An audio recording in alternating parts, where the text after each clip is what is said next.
আমি নওশীন। আমি বিকালের দিকে একটা পোস্ট করছি, কাপল পিক আপলোড করছি, যেটা অনেকেই মনে করতেছেন যে নওশীন আপু এটা কি এআই। সামনের মাসে হচ্ছে আমাকে আংটি পরাইতে আসবে, বিয়ের ব্যাপারে কথাবার্তা চলতেছে, এটা সত্যি। এই কথাটা কিন্তু সত্যি, এটা মোটেও হচ্ছে আমার পোস্টটা কোনো এআই না বা কোনো বানানো কথা না, এটা সত্যি কথা। অনেক দিন হলো, অনেক বছর হলো একাকিত্ব লাইফ লিড করতেছি। তবে একাকিত্ব আমার এখনো ভালো লাগে। বিয়ে নিয়ে আসলে কখনো বিয়ে করব এরকম কোনো প্ল্যানিং আমি করি নাই, বা ওরকম ভালোবাসাটা আমার সত্যিকার অর্থে কাজ করে না। চলাফেরা করি। তো আমি যে পোস্টটা দিছি, ছেলেটা আমার লাইফে সবকিছু জেনে শুনেই আসছে। সে ডিরেক্টলি আমাকে বিয়ের প্রপোজাল দিছে যে তার বাবা মাকে নিয়ে এসে আমাকে বিয়ে করবে। তো আমি একটু সময় নিচ্ছি, আমি বলছি ঠিক আছে। আমি অনেক ভাবছি, বেশ কয়েকদিন ধরে ভাবছি এই ব্যাপারটা নিয়ে। আমি অনেকদিন ভাবছি, আমার বিয়ের প্রপোজাল অনেক জায়গা থেকে আসে, তার মধ্যে ভালো লাগার একটা ব্যাপার আছে।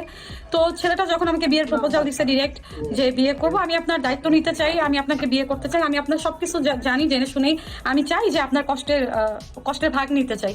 তো যেহেতু ডিরেক্ট আমাকে বিয়ের প্রপোজাল দিছে, তো আমি বললাম যে আমি হুট করে কোনো ডিসিশন নিতে পারবো না, আর আমার একটু সময় লাগবে, কারণ আমি হঠাৎ করে আপনাকে মানে নিতে পারবো কিনা আমি আগে কথা বলি, আপনার সাথে ফ্রি হই, তারপর দেখা যাবে, ভাবা যাবে। তো এই জন্যই আর কি নতুন একটা সম্পর্ক বলতে তার সাথে আমার ওরকম সম্পর্ক ভালোবাসা তেমন কিছুই না।